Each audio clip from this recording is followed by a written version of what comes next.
নমস্কার, শুভ সন্ধ্যা। বলাগড় বিজয়কৃষ্ণ মহাবিদ্যালয়ের বাংলা বিভাগের পক্ষ থেকে যে ধারাবাহিক বিশেষ আমন্ত্রিত বক্তৃতামালার আয়োজন করা হয়েছে, আজ তার একটি উল্লেখযোগ্য দিবস। আজকের এই সন্ধ্যায় আপনাদের সকলকে স্বাগত জানাই। উপস্থিত রয়েছেন বলাগড় বিজয়কৃষ্ণ মহাবিদ্যালয়ের মাননীয় অধ্যক্ষ মহাশয়, উপস্থিত রয়েছেন বাংলা বিভাগের সুধী অধ্যাপক অধ্যাপিকা বৃন্দ, উপস্থিত রয়েছেন আজকের যিনি আমাদের একক বক্তা ডক্টর সুব্রত চট্টোপাধ্যায় স্যার, এবং অতি অবশ্যই যাদের জন্য আমাদের যে কোনো অনুষ্ঠান আমাদের প্রিয় ছাত্রছাত্রীরা। অনুষ্ঠানটি রেকর্ডেড হচ্ছে এবং ভবিষ্যতে এটি আমাদের কলেজের আর্কাইভে সংরক্ষিত হবে। বলাগড় বিজয়কৃষ্ণ মহাবিদ্যালয়ের বাংলা বিভাগের পক্ষ থেকে এই যে বিশেষ বক্তৃতামালার আয়োজন, তার অনেকগুলি উদ্দেশ্য। তার মধ্যে একটি হলো, গত বছর থেকে আমাদের ছেলেমেয়েরা যে গৃহবন্দী অবস্থার মধ্যে রয়েছে এবং স্বাভাবিক পাঠ্যক্রম থেকে তারা বা পাঠচর্যা থেকে তারা বঞ্চিত হয়ে রয়েছে, অনলাইন পদ্ধতির মধ্য দিয়েই, আন্তর্জালিক মাধ্যমের মধ্য দিয়েই যেন খানিকটা ক্ষতিপূরণ আমরা তার করতে পারি। এইটার জন্যই বিভিন্ন ক্ষেত্র থেকে, বিভিন্ন প্রতিষ্ঠান থেকে সুধী বক্তাবৃন্দ আসছেন এবং তারা বিভিন্ন বিষয়তে পড়াচ্ছেন। ছাত্রছাত্রীরা উপকৃত তো হচ্ছে বটেই, এটা স্বীকার করতে কোনো বাধা নেই যে আমরাও খুব উপকৃত হচ্ছি এতে। আজকের এই অনুষ্ঠানের আনুষ্ঠানিক স্বাগত ভাষণ দেবেন ডক্টর প্রতাপ ব্যানার্জি, মাননীয় অধ্যক্ষ, বলাগড় বিজয়কৃষ্ণ মহাবিদ্যালয়। আমি স্যারকে আন্তরিক অনুরোধ জানাচ্ছি। ধন্যবাদ। শুভ সন্ধ্যা সবাইকে। বাংলা ডিপার্টমেন্ট থেকে আমন্ত্রিত বক্তৃতামালা আয়োজন করা হয়েছে এবং এই বক্তৃতামালায় রোজই আমরা কিছু প্রথিতযশা অধ্যাপক বা অধ্যাপিকাকে পাচ্ছি, যারা কোনো বিশেষ বিষয়ের উপর আলোচনা করছে। বাংলা ডিপার্টমেন্টকে অসম্ভব ধন্যবাদ আমার, কারণ এই বক্তৃতামালা আয়োজন করার জন্য। আজকে আমাদের বক্তৃতামালার যে বিষয় আছে, দেখতে পাচ্ছি প্রতিবাদের কবি ও প্রতিবাদের কবিতা, নজরুল, সুকান্ত ও সুভাষ মুখোপাধ্যায়ের কবিতার আলোকে। তো বক্তা আমাদের খুবই পরিচিত সুব্রত বাবু আছেন, ডক্টর সুব্রত চট্টোপাধ্যায়, কোন্নগর হীরালাল পাল কলেজের উনি অধ্যাপক, MA সেকশনের উনি প্রধান। সুব্রতদার সঙ্গে নতুন কিছু সম্বন্ধে বলার নেই। সুব্রতদা আমাদের কলেজে যে কোনো অনুষ্ঠানেই আমন্ত্রিত থাকেন এবং আমরা সুব্রতদার সবসময় উপস্থিতি কামনা করি এবং উনি উপস্থিত দেনও খুব আনন্দ মনে। তো আমি মনে করছি যে আজকের যে অনুষ্ঠান হবে, আমি হয়তো সবটা থাকতে পারবো না, কিন্তু আমার মনে হয় যে এটা যেহেতু আর্কাইভে রেকর্ড করা থাকবে, পরবর্তীকালে আমি সুব্রতদার এই বক্তৃতামালা শুনতে পারবো। তো আমি অত্যন্ত আশা করছি যে সুব্রতদার এই বক্তব্য প্রত্যেকের ভালো লাগবে, ছেলে মেয়েদের। আরো আমার আনন্দ হচ্ছে যে আমাদের এলাকারই শিক্ষক সুমন বাবু জয়েন করেছে দেখে। সুমন বাবু আমাদের সঙ্গে কিন্তু প্রায় থাকেন, আমাদের সঙ্গে, আমাদের কলেজের সঙ্গে যে কোনো অনুষ্ঠানে উনি আসেন। খুব সৃজনশীল মানুষ। যাই হোক, সুমন বাবুকেও কোনো একটা অনুষ্ঠানে বক্তা হিসেবে পার্থ জানালো যে নিয়ে আসা হবে। তো আমি ওনাকেও স্বাগত জানাচ্ছি, সুব্রতদাকে তো স্বাগত জানাচ্ছি। এবং আমার মনে হয় ছাত্রছাত্রীরা মন দিয়ে শোনো এই স্যারের বক্তৃতা। আমার মনে হয় তোমরা কিন্তু খুব সুন্দর একটা ক্লাস আজকে করতে পারবে, উপভোগ করতে পারবে। সবাইকে ধন্যবাদ জানিয়ে, এবং আমি আশা করছি যে এই অনুষ্ঠান আমাদের সফল হবে জানিয়ে আমি বক্তব্য শেষ করছি। অনেক অনেক ধন্যবাদ মাননীয় অধ্যক্ষ মহাশয়কে।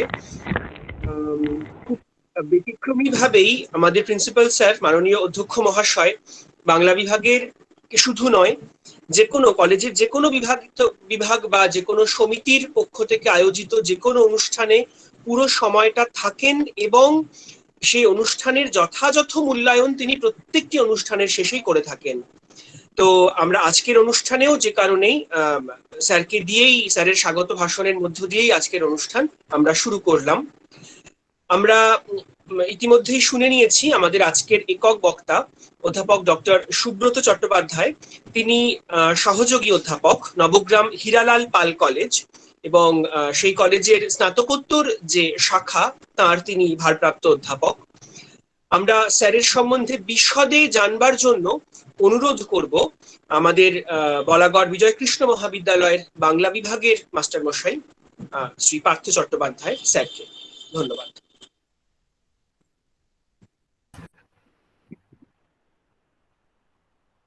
ধন্যবাদ প্রসঞ্জিৎ। আমরা আজকে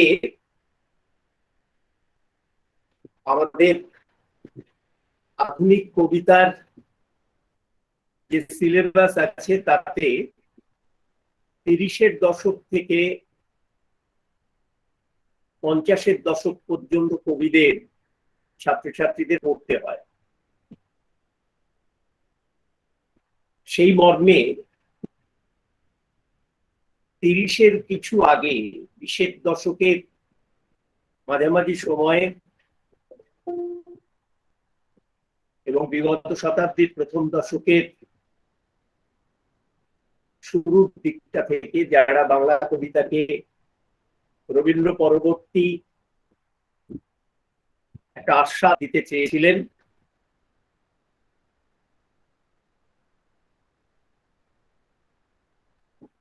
তাদের মধ্যে কাজী নজরুল ইসলাম এবং আমরা সেই অঞ্চলের মানুষ মহিলা মজুমদার ও রবীন্দ্রনাথ সেন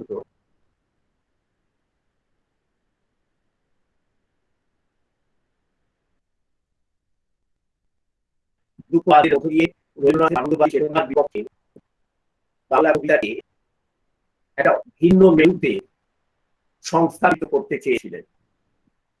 আমরা সেই নজরুল ইসলাম থেকে, যার কবিতার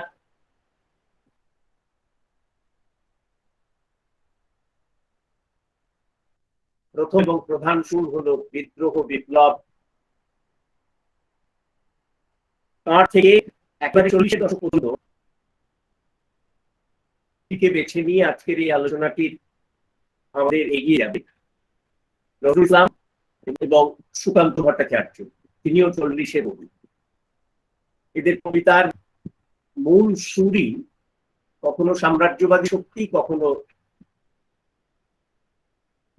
জমিদারতন্ত্র, যে কোনো শোষণের বিরুদ্ধে এরা গর্জে উঠেছেন। তাদের কবিতার অন্যতম সুর হলো তাই। এ প্রসঙ্গে যিনি আজকে আলোচনা করবেন, যখন তার সঙ্গে এই অনুষ্ঠানের ব্যবস্থাপক হিসেবে আমি যোগাযোগ করি, যোগাযোগ করার কারণটা হলো তিনি নিজে এই ধরনের মানসিকতায় বিশ্বাসী একজন মানুষ। নজরুল, সুভাষ মুখোপাধ্যায় এবং সুকান্তের কবিতায় বারে বারে এসেছে মার্ক্সীয় দর্শনের কথা। আমরা নজরুলের সঙ্গে মোজাফফর আহমেদের সখ্যতার কথা জানি।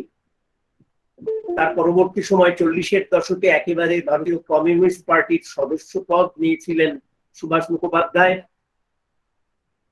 সুকান্ত ভট্টাচার্য, এবং যিনি আজকের বক্তা একজন মার্ক্সীয় লেখক, সেই দর্শনে বিশ্বাসী মানুষ হিসেবে ইতিমধ্যে তিনি বাংলায় পরিচিত মানুষ, ডক্টর সুব্রত চট্টোপাধ্যায়।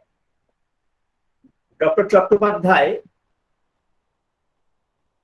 নবগ্রাম হীরালাল পাল কলেজ, যে কলেজের আমি একসময় ছাত্র ছিলাম, এবং তাঁরই ডাকে স্নাতকোত্তরে আজকে আমি কিছু ক্লাস নেবার সুযোগ পেয়েছি। সেই কলেজের স্নাতকোত্তর বিভাগের তিনি বিভাগীয় প্রধান, এবং তাঁর প্রচেষ্টায় স্নাতকোত্তর বিভাগটি কিন্তু এখন কলকাতা বিশ্ববিদ্যালয়ের মধ্যে অন্যতম একটি কলেজে যে স্নাতকোত্তর শ্রেণী পড়ানো হয় তার মধ্যে অন্যরকম নিজেকে প্রতিষ্ঠিত করতে পেরেছে। ডক্টর চট্টোপাধ্যায় তিনি যে গ্রন্থগুলি তার আমাদের পড়বার সৌভাগ্য হয়েছে, রবীন্দ্র কাব্য সমালোচনা রূপ ও রীতি অত্যন্ত উল্লেখযোগ্য গ্রন্থ হিসেবে রবীন্দ্র বিশেষজ্ঞ থেকে রবীন্দ্র অনুরাগীদের কাছে উল্লেখযোগ্য নাম। রবীন্দ্র কাব্য বিচারে আধুনিক কবি পঞ্চক তার উল্লেখযোগ্য একটি গ্রন্থ।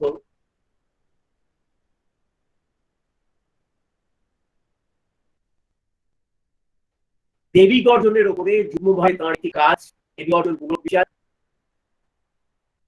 এই বইটিও নাটক সাহিত্যের ক্ষেত্রে একটি উল্লেখযোগ্য কাজ হিসেবে সুপ্রতিষ্ঠিত। তিনি সমস্ত বাংলায় তথা বাংলা বাইরেও এই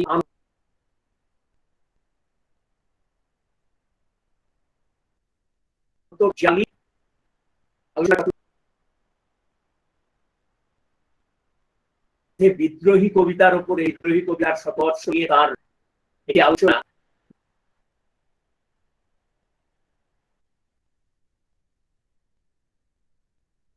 ভাইরাল হয়েছে।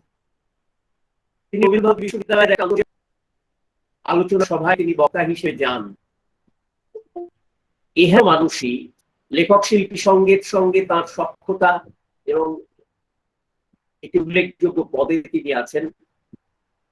ভারতীয় গণনাট্য সঙ্গের সঙ্গে তার যোগ, এইরকম একটি মানুষকে আমরা আজকে আমাদের ছাত্রছাত্রী, অধ্যাপক এবং কবিতা অনুরাগীদের মাঝখানে পেয়ে নিজেদের ধন্য বলে মনে করছি। ডক্টর চট্টোপাধ্যায়ের মানবিক জায়গাটিও উল্লেখ করবার মতন, যদিও সে আলোচনার অবসর আজকে নেই। আমি প্রসেনজিতের কাছে ফিরিয়ে দিচ্ছি, তিনি ডক্টর চট্টোপাধ্যায়কে ডেকে নেবেন আজকের আলোচনার জন্য। ডক্টর প্রসেনজিৎ বসু। ধন্যবাদ পার্থ স্যার। আমরা আমাদের খুবই কাছের মানুষ, আপন মানুষ ডক্টর সুব্রত চট্টোপাধ্যায়, তার সম্বন্ধে কিছু কথা শুনলাম এবং তার সম্বন্ধে এই কথাগুলি যেগুলি পার্থ স্যার বললেন সেটি শুনে আমরা স্যারের সম্পর্কে আরো বেশি কৌতূহলী এবং আগ্রহী হয়ে উঠছি তার সঙ্গে ব্যক্তিগতভাবে আলাপ করবার জন্য এবং তার সঙ্গে সারস্বতভাবে আলাপ করার জন্য। আজকে পার্থ স্যার বলেই দিয়েছেন আমাদের যে বক্তৃতার বিষয় সেটি হচ্ছে প্রতিবাদের কবি, প্রতিবাদের কবিতা, নজরুল, সুকান্ত, সুভাষ মুখোপাধ্যায়ের কবিতার আলোকে। সাহিত্যকে যদি সমাজের দর্পণ বলা হয় তাহলে সাহিত্যিক তার হওয়ার কথা সমাজের বিবেক, অর্থাৎ সাহিত্যিকের একটা অবধারিত চরিত্র থাকে, সেটি হচ্ছে দর্পণে মানুষ নিজের মুখ দেখে, তো দর্পণটি তুলে ধরার কাজ হচ্ছে সাহিত্যিকের, বিশেষত কবির, এবং সেই কবিতার মধ্য দিয়ে সমাজের সৌন্দর্য যেমন ধরা পড়বার কথা, তেমনি যা সমাজের অতটাও সুন্দর নয় এবং যা সংশোধনযোগ্য তাও ফুটে উঠবার কথা। সে দায়িত্ব কবিরা, বিশেষত আধুনিক বাংলা সাহিত্যের কবিরা একাগ্রচিত্তেই পালন করে এসেছেন। যে তিনজন কবিকে আজকের আলোচনার জন্য বেছে নেওয়া হয়েছে তারা এই কাজে স্বনামধন্য এবং স্বক্ষেত্রে বিখ্যাত। তারা হলেন নজরুল, সুকান্ত, সুভাষ মুখোপাধ্যায়। কিভাবে তাদের কবিতায় প্রতিবাদ ঝলসে উঠল, তাদের কবিতা হয়ে উঠল প্রতিবাদ প্রকাশের এক অমোঘ মাধ্যম, সেই নিয়ে আলোচনা করবার জন্য এখন ডেকে নেব অধ্যাপক ডক্টর সুব্রত চট্টোপাধ্যায়। ধন্যবাদ। নমস্কার, আশা করছি আমার কথা শোনা যাচ্ছে। হ্যাঁ স্যার। এখন প্রথমেই রীতি অনুযায়ী আমি বলাগড় বিজয়কৃষ্ণ মহাবিদ্যালয়ের যারা কর্তৃপক্ষ তাদের ধন্যবাদ জানাচ্ছি। বিশেষ করে ডক্টর প্রতাপ ব্যানার্জি, যিনি অধ্যক্ষ, এর আগেও তার সঙ্গে আমাদের পরিচয় হয়েছে, তার আতিথ্য আমরা পেয়েছি। খুব ভালো লাগছে আজকে বিভাগীয় প্রধান ডক্টর অসীমা হালদার তিনি উপস্থিত আছেন, তিনিও আমাদের বন্ধু। অধ্যাপক পার্থ চট্টোপাধ্যায়ও আমাদের বন্ধু। ভালো লাগছে যে নতুন অধ্যাপক ডক্টর প্রসেনজিৎ বসু তিনি আজকের সঞ্চালক, তাকে দেখে আরো ভালো লাগছে। এখানে সুমন বাবু একটি স্কুলের হেডমাস্টার মশাই তিনি এসেছেন। আর আপনারা হয়তো জানেন না, এখানে দেবাশিস শেঠ আছেন, তিনি আরামবাগে খুবই জনপ্রিয় মানুষ, নানান রকম লেখালেখির সঙ্গে তিনি যুক্ত এবং সমাজসেবার সঙ্গে যুক্ত। দীর্ঘদিন ধরে তিনি সেই সমাজসেবা করে আসছেন এবং তিনি নানান নিবন্ধ লেখেন। লেখার কাজেও বিশেষ করে রামমোহন এবং স্থানীয় নানান বিষয় নিয়ে লেখার ক্ষেত্রে তার একটা বড় ভূমিকা আছে। সেই দেবাশিস স্যার, স্যার একটি তথ্য দিয়ে রাখি, দেবাশিস বাবুকে আমরা অসহযোগ বা ভারত ছাড়ো আন্দোলন, অসহযোগ আন্দোলন কিভাবে হুগলি জেলায় ঢেউ তুলেছিল তার উপরে বক্তৃতা করবার জন্য 29 তারিখ ঠিক হয়েছে, তিনি আমাদের বক্তা। বাহ বাহ, তাহলে আপনাদের সঙ্গে পরিচয় হয়েছে জেনে ভালো লাগছে। দেবাশিস বাবু সেরকমই একজন মানুষ। আমার দু একজন ছাত্রছাত্রী আছে, আমি দেখলাম, সুপ্রীতা আছে, তিয়াশা আছে, তাদেরও দেখলাম। তাদের আর কদিন পরেই MA পরীক্ষা, সেই সব ছেড়ে তারা এসে শুনছে, এটা আমার যদিও খুব ভালো লাগছে না। তো যাই হোক, আমি অনেকক্ষণ ধরে মহাপাপের একটা কাজ করলাম, কারণ আত্মনিন্দা শোনা বিরাট পাপের বিষয়বস্তু। সেই পাপের আমি ভাগীদার হলাম। আমার সম্পর্কে যা বলা হয়েছে আপনারা সেগুলো একদমই শুনবেন না, এইসব কথা বলতে হয় তাই বলা। আমি নেহাতি একজন বাংলা ভাষা ও সাহিত্যের ছাত্র এবং আমি কিছু পাঠদানের সঙ্গে যুক্ত আছি, এইটুকু মাত্র বলবো। আর আমি নিজেও মনে করি যে বলাগড় বিজয়কৃষ্ণ মহাবিদ্যালয়ের আমি একজন, অনেক দিন ধরেই বলাগড় বিজয়কৃষ্ণ মহাবিদ্যালয়ের সঙ্গে আমার যোগসূত্র রয়েছে। সুতরাং আমার মনে হয়েছে যে এটা ঘরে বসে আমি আলোচনাটা করছি। এবার আমি আমার আলোচনায় চলে আসি। আমার প্রথম কথা হচ্ছে যে আসলে এখানে বলা হয়েছে প্রতিবাদের কবি, প্রতিবাদের কবিতা।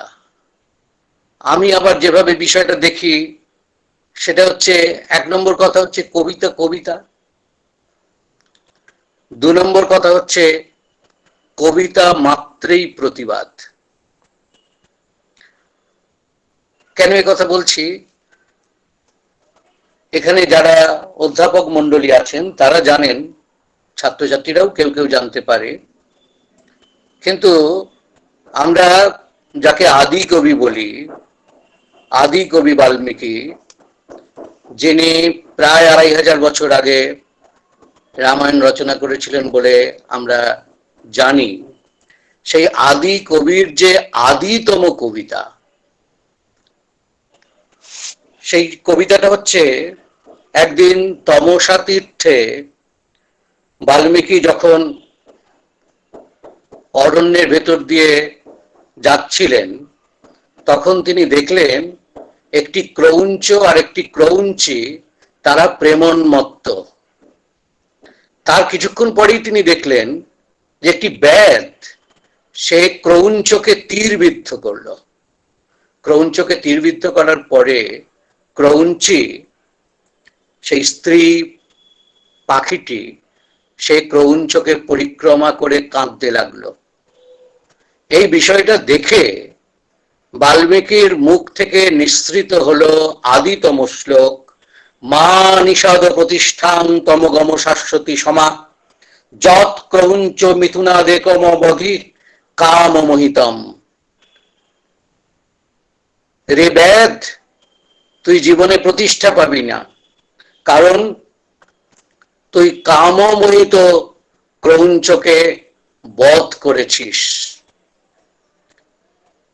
এই যে কথাটি বেরিয়ে এলো, এবং বেরিয়ে আসার পরেই যিনি বললেন তার মনে হচ্ছে এটা আমি কি বললাম, কারণ আদি কবি, আদি কবিতা, আমি আপনাদের বলেছি, ফলে তার মনে হলো এই আমি কি বললাম, কিমিদং বাহিতং ময়া, না জনপ্রসিদ্ধি আছে, গল্প আছে পুরাণের, ব্রহ্মার কাছে তিনি কথা বললেন যে আমার মুখ দিয়ে কি বেরোলো। তখন ব্রহ্মা তাকে জানালেন যে যেহেতু শোক থেকে জাত হয়েছে এই নতুন ধরনের বিষয়, তাই এর নাম হচ্ছে শ্লোক। তাহলে কবিতা প্রতিবাদ ছাড়া আর কি বা হতে পারে? কারণ কবি যদি সৎ হন, কবি যদি তার সময়ের প্রতি দায়বদ্ধ হন, কবি যদি তার সময়ে দাঁড়িয়ে থাকেন, কবির মনের মধ্যে যদি আকাঙ্ক্ষা থাকে একটা নতুন পৃথিবীর, একটি নতুন সমাজের, তাহলে যে সমাজ তিনি পেয়েছেন জন্মসূত্রে, সেই সমাজকে সমালোচনা করাই তার কর্তব্য কর্ম। তাই কবি মাত্রেই প্রতিবাদী বলে আমার মনে হয়। কিরকম মনে হয়? ধরুন, আমি পার্থ বলার সময় বলেছেন যে রবীন্দ্রনাথের আনন্দবাদের বিরুদ্ধে যারা নতুন কথা বলতে শুরু করলেন, যাদের হাতে আধুনিক কবিতার ভিত্তিপ্রস্তর তৈরি হলো, পার্থ বলেছেন এটা একরকম ব্যাখ্যা হয়, কিন্তু রবীন্দ্রনাথের কবিতায় কি আমরা প্রতিবাদ দেখিনি? দেখুন আপনারা, আমার তো বারবার মনে পড়বে, ধরুন প্রশ্ন কবিতাটার কথা, ভগবান তুমি যুগে যুগে দূত পাঠায়েছ বারে ভারে, সবাইরই জানা, ছাত্রছাত্রীরাও নিশ্চয়ই এই কবিতা পড়েছে, যদি না পড়ে থাকে আজকে রাত্রি গিয়ে আরেকবার পড়বে। কিংবা ধরুন প্রান্তিক কাব্যের 18 নম্বর কবিতা, নাগিনীরা চারিদিকে ফেলিতেছে বিষাক্ত নিঃশ্বাস, শান্তির ললিত বাণী শুনাইবে ব্যর্থ পরিহাস, বিদায় নেবার আগে তাই ডাক দিয়ে যাই, দানবের সাথে যারা সংগ্রামের তরে প্রস্তুত হতেছে ঘরে ঘরে। অসংখ্য উদাহরণ দেওয়া যায়। আফ্রিকা কবিতাটা, আফ্রিকা যখন ক্ষতবিক্ষত হচ্ছে সাম্রাজ্যবাদীদের হাতে, অমিয় চক্রবর্তী কবিকে তার বার্তা পাঠালেন যে আপনি একটা কবিতা লিখুন। রবীন্দ্রনাথ তার বিস্ফোরণ ঘটালেন সেই আফ্রিকায়, অসামান্য প্রতিবাদের কবিতা। আসলে সারা জীবন ধরে রবীন্দ্রনাথ অসংখ্য এই ধরনের কবিতা লিখেছেন, যে কবিতা একই সঙ্গে প্রতিবাদের কবিতা, একই সঙ্গে জীবনের কবিতা। কিংবা ধরুন আমরা যদি একেবারে অন্যদিকে যাই, জীবনানন্দ নামটা শুনলেই আমাদের নানান রকম মনে হয়। জীবনানন্দ নিয়ে সমকালে নানান রকম সমালোচনা ছিল। জীবনানন্দ নাকি নিশ্চেতনার কবি, কিন্তু জীবনানন্দ কি শুধু নিশ্চেতনার কবি? জীবনানন্দ কি প্রতিবাদের কবি নন? তাহলে যে কবি লিখছেন অদ্ভুত আধার এক এসেছে পৃথিবীতে আজ, যারা অন্ধ সবচেয়ে বেশি আজ চোখে দেখে তারা, যাদের হৃদয়ে কোনো প্রেম নেই, প্রীতি নেই, করুণার আলোড়ন নেই, পৃথিবী অচল আজ তাদের সুপরামর্শ ছাড়া। ভাবা যায় এ প্রতিবাদ ছাড়া কি? কিংবা ধরুন রাত্রির সেই বিখ্যাত কবিতা জীবনানন্দের, যেখানে তিনি বলছেন নগরীর মহৎ রাত্রিকে তার মনে হয় লিবিয়ার জঙ্গলের মতো, তবু জন্তুগুলো আনুপূর্ব অতি বৈতনিক, বস্তুত কাপড় পরে লজ্জাবশত। এরকম অসংখ্য পংক্তি উদ্ধার করা যাবে বিভিন্ন কবিদের কবিতা মালা থেকে। আমি আর সেই দিকে যাচ্ছি না। আমি শুধু প্রথমেই যে কথাটা বলার চেষ্টা করলাম, আজকের বক্তব্যের যে বিষয় সুবিচার করতে গেলে এ বক্তব্য কয়েক ঘন্টার হওয়া উচিত, কিন্তু নিশ্চয়ই কয়েক ঘন্টা ধরে সবাই শুনবেন এটা আমি আশা করি না। নিশ্চয়ই আমার ধারণা যারা আয়োজক তারা আমাকে 45 মিনিট 50 মিনিটের মতোই নিশ্চয়ই সময় নির্ধারণ করবেন। আমি চেষ্টা করব সেই কারণে ওই এখন 8:30 মতো বাজছে, 9টা 10 এর মধ্যে আমি আমার বক্তব্য শেষ করার চেষ্টা করব, খুব দীর্ঘায়িত না করে। ফলে খুব বিস্তারিত আলোচনায় আমি যেতে পারবো না, কিন্তু আমাকে বলতেই হবে যে গোটা পৃথিবী জুড়ে এই যে তবু যে কিছু কবিতাকে, কয়েকজন কবিকে স্বতন্ত্রভাবে প্রতিবাদের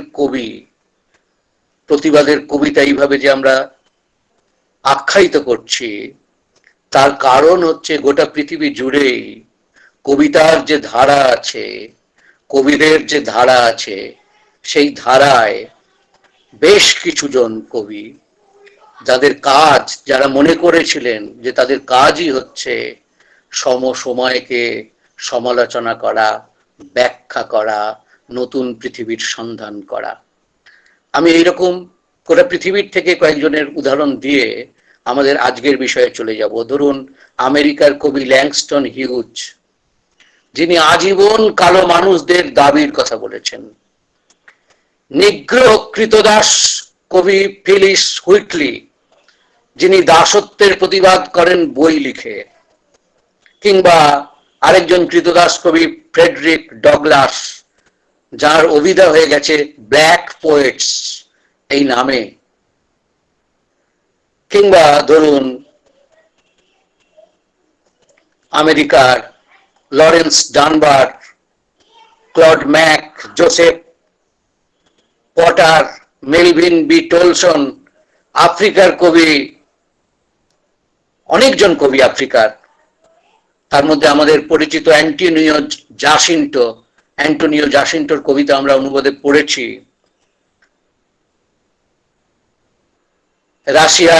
রাশিয়ার কবি মায়াকোভস্কি,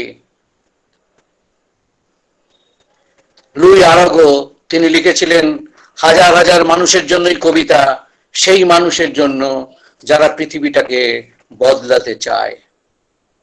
কিংবা ধরুন রাওয়ালপিন্ডির কবি ফয়েজ আহমেদ ফয়েজ, যিনি 9 মার্চ 1951 সালে রাওয়ালপিন্ডি ষড়যন্ত্র মামলায় বন্দী হয়ে গিয়েছিলেন, যার হাতে কলমও ছিল না, কাঠ কয়লা ছিল। সেই কাঠ কয়লা দিয়ে তিনি শেলের দেয়ালে কবিতা লিখতেন। 5 বছর তার কারাদণ্ড হয়েছিল। তিনি লিখছেন, আমার কালি ও কলম ওরা কেড়ে নিয়েছে, ক্ষতি কি? আমার আঙুল আমি ডুবিয়ে নিয়েছি আমারই বুকের খুনে। তুরস্কের কবি নাজিম হিকমতের কথা আমাদের মনে পড়ে যায়। জেলে দীর্ঘদিন বন্দী ছিলেন এবং সাম্রাজ্যবাদ বিরোধী আন্দোলনের অংশ নিয়ে কামাল আতাতুর্কের সঙ্গে তাকে জেলে যেতে হয়, তার ফাঁসি হয়। আমাদের মনে পড়ে যায় চিলির কবি পাবলো নেরুদার কথা। 1936 সালে স্পেনের কবি লোরকা ফ্যাসিবাদী ঘাতকের হাতে নিহত হন। নেরুদা লেখেন, আরো তোমরা জানতে চাইবে ওর কবিতা কেন বলে না স্বপ্নের কথা কিংবা সবুজ পাতার কথা? এসো দেখে যাও কত রক্ত ঝরেছে পথে পথে। আমাদের মনে পড়ে যাবে পিকাসোর সেই বিখ্যাত ছবি গুয়ের্নিকা। ফ্যাসিস্টদের হাতে যখন শহর জ্বলছে, পিকাসো, যার সঙ্গে রাজনীতির তেমন যোগ ছিল না, তিনি 11 ফুট লম্বা ক্যানভাসে ধ্বংসের ছবি আঁকলেন। অসামান্য চিত্রকলার জন্ম হলো। তাহলে এই হচ্ছে পৃথিবীর ঐতিহ্য। বিবেকবান কবি যারা সমসময়কে মোহিনী মায়ায় ভুলিয়ে দিতে চান না, তাকে নির্মম তীক্ষ্ণ সমালোচনা করেন। সমালোচনা করেন এই আশা থেকে যে একটা নতুন পৃথিবীর জন্ম হবে, সেই নতুন পৃথিবীর চারণ গান তারা যেন গেয়ে যান। তাহলে আজকের আলোচনার এইটুকু আমার ভূমিকা, সেই ভূমিকাটুকু আমি আপনাদের কাছে উপস্থাপনা করলাম। এবারে আজকের যে মূল বিষয়, সেই মূল বিষয়ে চলে যাব। তিনজন কবির প্রতিবাদের কবিতা।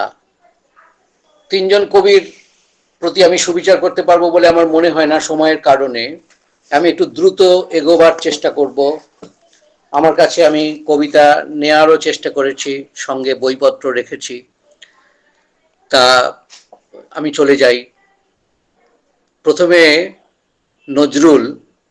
তিনজন কবি যখন পার্থ বলছিলেন, ঠিকই বলছিলেন যে একই পরম্পরার কবি।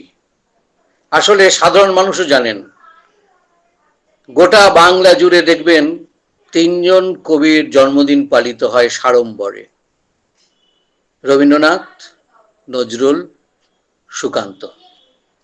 বিদ্বজ্জন সভায় আরো কোনো কোনো কবির জন্মদিন পালিত হতে পারে, কিন্তু আমি আম জনতার পরিসরের কথা বলছি।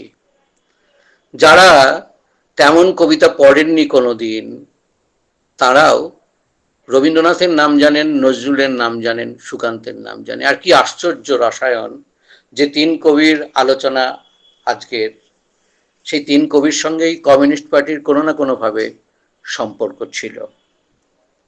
আমি নজরুলে চলে যাই। যে নজরুল, তার আবির্ভাব হয়েছিল এক অগ্নিগর্ভ সময়ে। তিনি ছিলেন সময়ের চারণ কবি। আপনারা ভাবুন যে গান্ধীজির নেতৃত্বে তখন চলছে অসহযোগ আন্দোলন, আরেকদিকে চলছে খিলাফত আন্দোলন।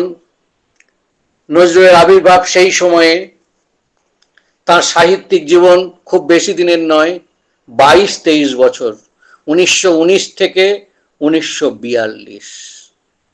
ছেলেমেয়েরা অতটা জানে না, বয়স্ক মানুষরা সবাই জানেন যে 42 সালের 9ই জুলাই মস্তিষ্কের জটিল রোগে, সেই রোগের নামটা হচ্ছে পিক্স ডিজিজ, আক্রান্ত হয়ে নজরুল মুখ হয়ে যান।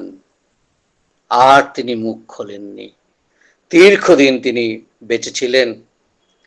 1976 সালে তার জীবনদীপ নিভে যায়।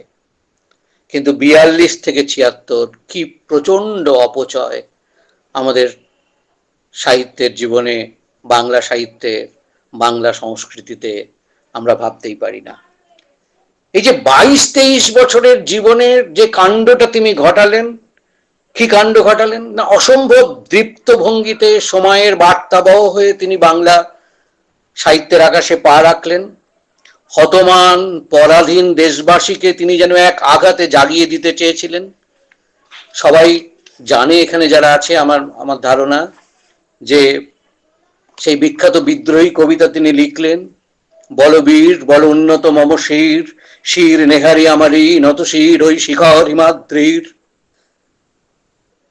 একটা যেন প্রশ্রবণের মতো ধেয়ে আসছে একটা বীর্যের, একটা শৌর্যের, একটা বীরত্বের একটা ধারা বিবরণী। আমি খুব বেশি উল্লেখ করব না, শুধু এইটুকু বলি যে প্রথম এই কবিতাটা বিজলী পত্রিকায় বেরিয়েছিল এবং সেই বিজলী পত্রিকা সেবারে দুবার ছাপতে হয় এবং সেই সময়ে 29,000 কপি ছাপা হয়েছিল বিজলী পত্রিকা। এবং তারপরে সেই সময়ে যে সমস্ত বাংলা পত্রপত্রিকা প্রচলিত ছিল, মুসলিম ভারত, প্রবাসী থেকে শুরু করে প্রায় সমস্ত কবিতায় পুনর্মুদ্রিত হয়েছিল বিদ্রোহী। বুদ্ধদেব বসু লিখছেন, বিদ্রোহী পড়লুম ছাপার অক্ষরে, মাসিক পত্রে মনে হলো এমন কখনো পড়িনি। অসহযোগের অগ্নিদীক্ষার পর সমস্ত মন প্রাণ যা কামনা করছিল এ যেন তাই, দেশব্যাপী উদ্দীপনার এই যেন বাণী। এখন এই হচ্ছেন নজরুল। আসলে দারিদ্র পীড়িত এবং ভয়ঙ্কর অসাম্যের পৃথিবীতে নজরুল, যতদিন এগুলো থাকবে, নজরুল প্রাসঙ্গিক থাকবেন। কিরকম না তিনি পথ হেঁটেছিলেন ব্রিটিশ বিরোধী আপোষহীন মনোভাব নিয়ে।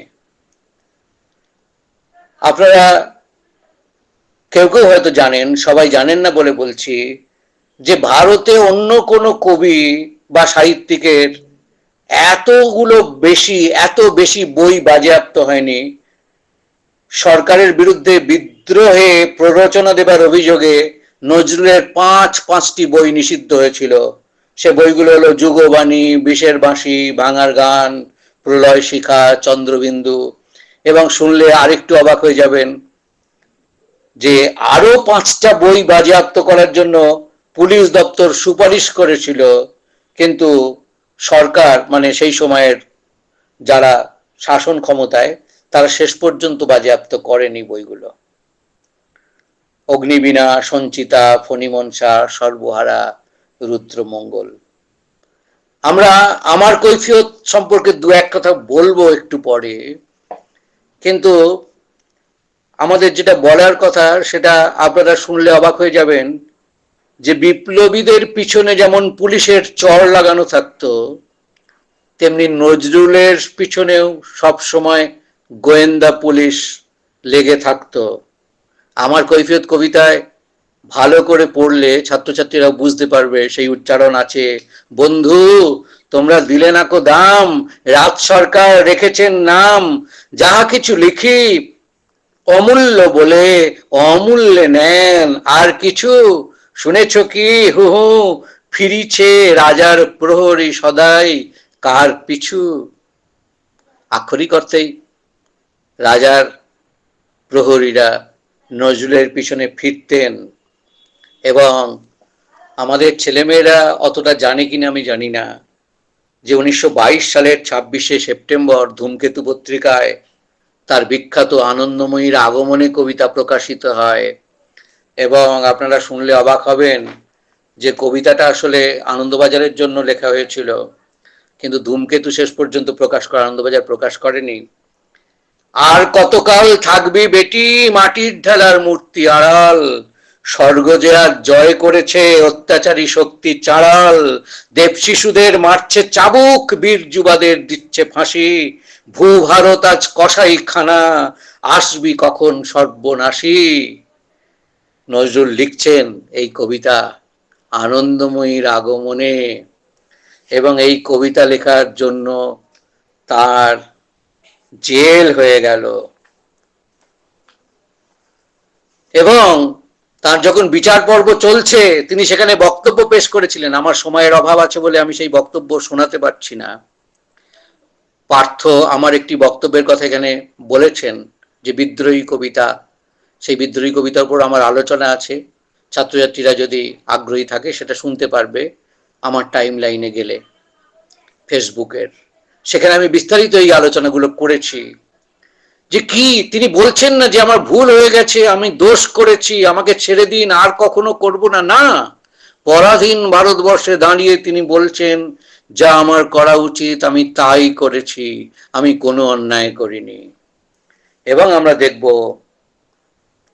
আজকের ছেলেমেয়েরা শুনলে আরেকটু অবাক হয়ে যাবে যে তিনি জেলে গেলেন। জেলে শুধু গেলেন তাই নয়, তিনি জেলের মধ্যে অনশন শুরু করলেন। জেলে বসে অনশন চারটিখানি কথা নয়।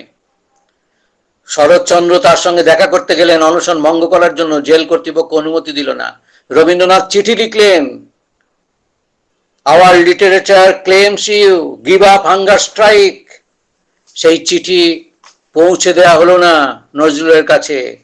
কারা দপ্তর চাইছিল এই অনশনের মধ্য দিয়ে নজরুলের যেন জীবনান্ত ঘটে, ইংরেজরা এমনই চাইছিল। তাহলে কাকে বলে প্রতিবাদের কবিতা? যার গোটা জীবনটাই প্রতিবাদের জীবন। এবং আমি ছাত্রছাত্রীদের উদ্দেশ্যে বলছি, তোমরা শুনলে অবাক হয়ে যাবে, ওই জেলের ভিতরে বসে 39 দিন তিনি অনশন করেন।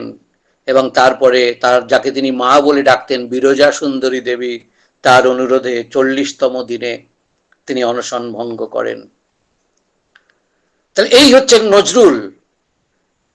আরো একটা কথা শুনলে তোমরা অবাক হয়ে যাবে যে পূর্ণ স্বরাজের দাবি যখন কোনো রাজনৈতিক দল উত্থাপন করেনি, আমাদের দেশে তখন নজরুল তার পত্রিকায়, ধূমকেতু পত্রিকায় প্রথম পূর্ণ স্বরাজের দাবি তুলছেন 1922 সালের 13ই অক্টোবর।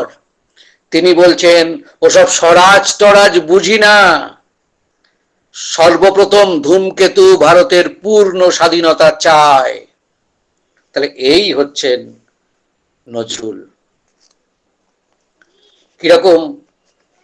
চিত্তরঞ্জন দাস, ছেলেমেয়েরাও জানে চিত্তরঞ্জন দাসের নাম শুনেছে, বঙ্গবন্ধু চিত্তরঞ্জন দাস, সেই দেশবন্ধু চিত্তরঞ্জন দাস, তিনি গ্রেপ্তার হয়ে গেছেন এবং গ্রেপ্তার হয়ে যাবার পরে নজরুল লিখছেন। অনেকে মনে করেন নজরুল যখন কারাগারে তখন বোধহয় এই গানটা লিখেছেন, না, এটা দেশবন্ধু চিত্তরঞ্জন দাস যখন জেলের মধ্যে, তার প্রতিবাদে তিনি লেখেন, কারোর ওই লৌহ কপাট ভেঙে ফেল কর রে লোপাট, রক্ত জমাট শিকল পূজার পাষাণ বেদি। তাহলে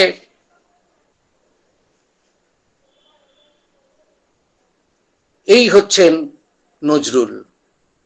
আমি নজরুলের আরেকটু আলোচনা করতে পারলে ভালো হতো, কিন্তু আমি বারবার আমাকে ঘড়ির দিকে তাকাতে হচ্ছে, ছেলে মেয়েদের কথা ভেবে, যে তাদেরও একটা সময় নির্ধারিত থাকে।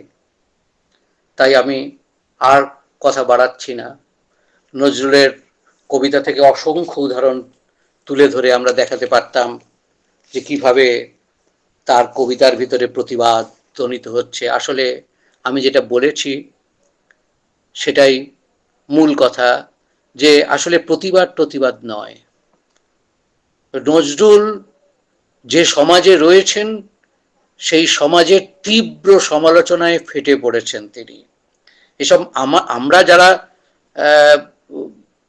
অধ্যাপনার কাজ করি, আমরা কখনো কখনো শৌখিন প্রতিবাদ করি, অধিকাংশ সময় ভুলে থাকি সেই প্রতিবাদের কথা। আমাদের এই ভাবনা থেকে নজরুলকে আমরা বিশ্লেষণ করতে পারবো না, যার গোটা জীবনটাই কেটেছে একটা অনিশ্চয়তার মধ্য দিয়ে, এবং গোটা জীবনটাই উৎসর্গ করা, এবং সেই উৎসর্গ করা হচ্ছে নতুন পৃথিবীর সন্ধানের জন্য উৎসর্গ করা। সাম্যবাদী কাব্যগ্রন্থ লিখছেন, সাম্যবাদীর মধ্যে মানুষ কবিতাটা তিনি লিখছেন। এই মানুষ কবিতাটা পাঠ্য আছে বলে সেই কবিতা সম্পর্কে দু একটা কথা বলবো।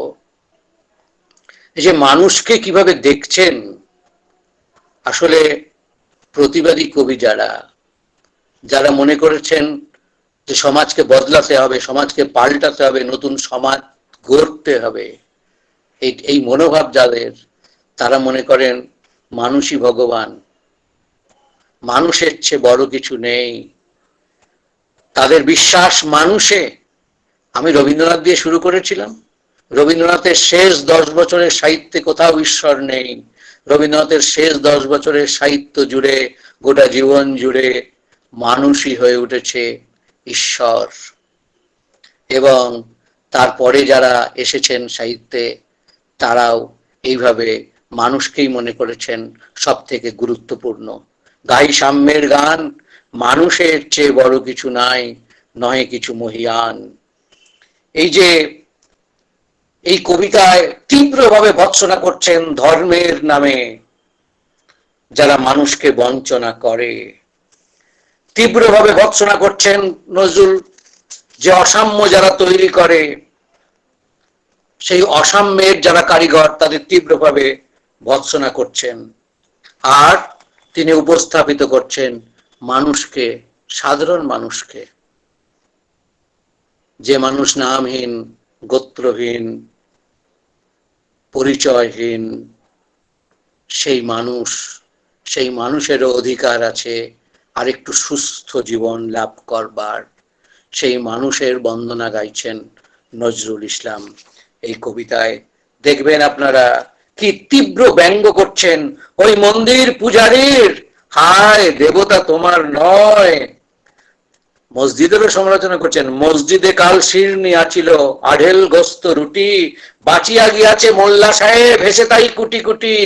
এমন সময় এলো মুসাফির, গায়ে আজারির চিন, বলে বাবা আমি ভুকা ফাঁকা আছি, আজ নিয়ে 7 দিন। তেরিয়া হইয়া হাকিল মোল্লা, ভেলা হলো দেখি লেঠা, ভুকা আছো, মর্গ ভাগারে গিয়ে নামাজ পড়িস বেটা। এই হচ্ছেন নজরুল। তিনি একেবারে ওই যে আমাদের প্রসেনজিৎ বলছিলেন যে আয়না, আমাদের সামনে যেন আয়না ধরেছেন, ধর্ম ব্যবসায়ীদের সামনে আয়না ধরেছেন, যে তারা ধর্মের কথা বলেন, বড় বড় কথা বলেন, কিন্তু মানুষেই তাদের বিশ্বাস নেই, মানুষে ভালোবাসা নেই। আমার কৈফিয়তের কথা না বললে নয়, কারণ আমার কৈফিয়তটাও সিলেবাসের মধ্যে আছে। আমার কৈফিয়ত হচ্ছে সত্যিকারেরই নজরুলের জবানবন্দি। এই কবিতা নজরুল কি সেটা স্পষ্ট মাত্রায় ধরা পড়ে। তিনি পরিষ্কার বলছেন, বর্তমানের কবি আমি ভাই, ভবিষ্যতের নই নবী।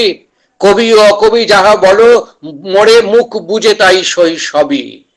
উনি বলছেন যে আমাকে অকবি তোমরা বলতেই পারো, তাতে আমার কিছু অসুবিধা নেই। আমি কবি হতে চাই না, আমি নাম করতে চাই না, আমি সময়ের কথা লিখে যাচ্ছি।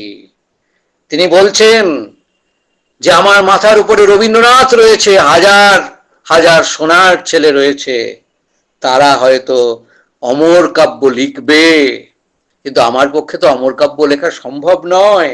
কেন সম্ভব নয়? সেখানে বলছেন,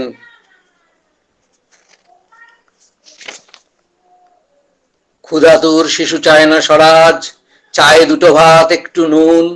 বেলা বয়ে যায়, কায় খায় নিকো বাছা, কচি পেটে তার জলে আগুন। কেঁদে ছুটে আসি পাগলের প্রায়, স্বরাজের নেশা কোথা ছুটে যায়।